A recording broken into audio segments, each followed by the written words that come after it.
I think I have a sword, but it's a pirate sword, so that's really not the vibe.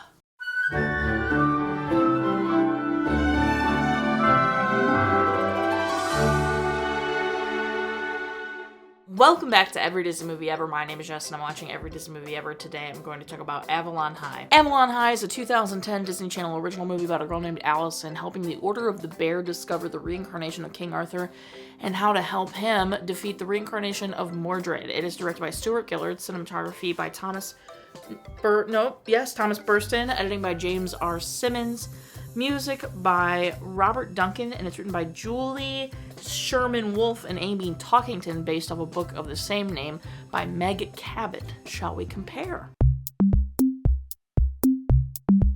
Ellie Harrison moves to Maryland with her eccentric parents and starts attending Avalon High. Ellie starts crushing on quarterback Will Wagner, who's friends with Lance and is dating Jennifer. Ellie gets paired with Lance in Mr. Morton's class, and he sucks. Will and Ellie feel like they recognize each other but can't quite pin it down, and Will has a weird stepbrother that was expelled for attacking a teacher, and his name is Marco. Ellie discovers Lance and Jennifer are having an affair, and Marco reveals the affair to Will. Ellie tells Mr. Morton about the Lance and Jennifer affair, and he races home. Ellie confronts Mr. Morton about being an Order of the Bear member, which is believing that Arthur will be reincarnated, and she discovers that Will is Arthur, Lance is Lancelot, Jennifer is Guinevere, Marco is Mordred, and she's the Lady of the Lake who's to give him Excalibur. In the end, Will defeats Marco, and Ellie and Will end up together.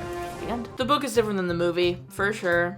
Or I should say the movie is different than the book, for sure, and we will talk about it. Film stars Britt Robertson as Allie Pennington, Gregg Sulkin as Will Wagner, Joey Pollari as Miles, Devon Graye as Marco, and Steve Valentine as Mr. Moore. They did film in Auckland, New Zealand. I feel like this is really beautiful for a decom. The effects were so-so as per usual, but some of the cinematography was really beautiful. Love is a Battlefield by Jordan Sparks was not a needle drop I was frickin' expecting in this movie out of nowhere. Love is like a battlefield. What better go and get your armor? 2010 is 2010ing. I could not believe they had that needle drop in this movie. Okay, so before I really start to kind of rip into this movie, I need you to know I love it. I love this movie. I loved this movie. I've seen it before. I've liked it probably since I saw it in 2010. I just really like it. That being said, the dialogue is atrocious. The expository dialogue is also really bad. They try really hard. The parents and Britt Robertson and Gregg Sulkin, they all tried to deliver the dialogue at a really fast pace and really try to make it sound super believable, and that makes it a bit better, but it is still so bad. It's just not good dialogue. The foreshadowing is so blatant, we get it. I mean, even in the book, it's Lance, Jennifer, Marco. Come on. They did really try their best, though. I do love it. I think it's fun. I think I liked it so much because in 2010 I'm 16, and Allie in the movie turns out to be King Arthur. So I remember really loving that it was her. She was King Arthur, and it wasn't the quarterback Will Wagner. And I just remember being really excited by that and thinking it was cool. Now, it doesn't sell as easy. They really do set it up that Will is the reincarnation of King Arthur with everything happening to him. So it kind of makes no sense at all that Allie is the reincarnation of King Arthur. And I feel like they needed to maybe parallel it, have similar things happening to Allie and Will, so the whole time you believe it is Will, and then when they throw it at you that it's Allie, you're like, oh my god, similar stuff was happening to her. How did we not even check that? So I feel like maybe that would have made it a little bit better, but who knows how they could have done that.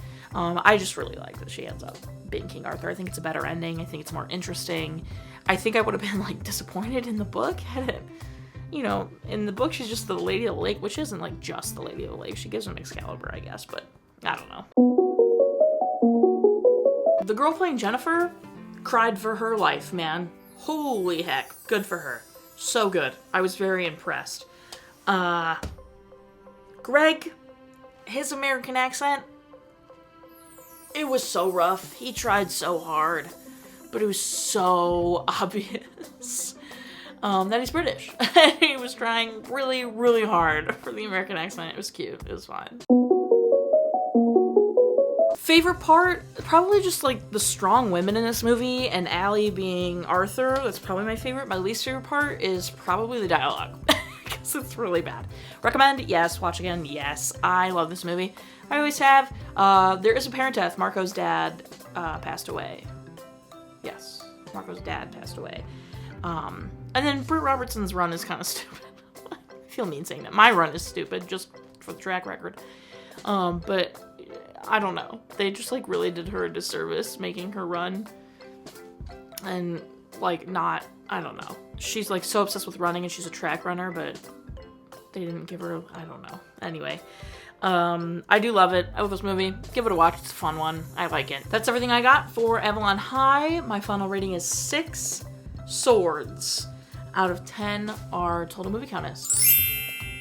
Our parent death toll is.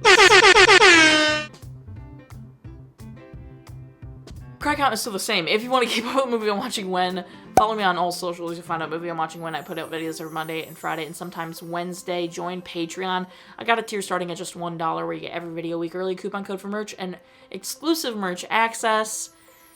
Buy merch. Merch is great.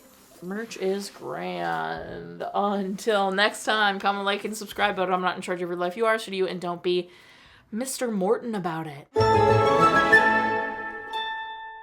Welcome back to Everyday Movie Ever. My name is... Did my voice just crack?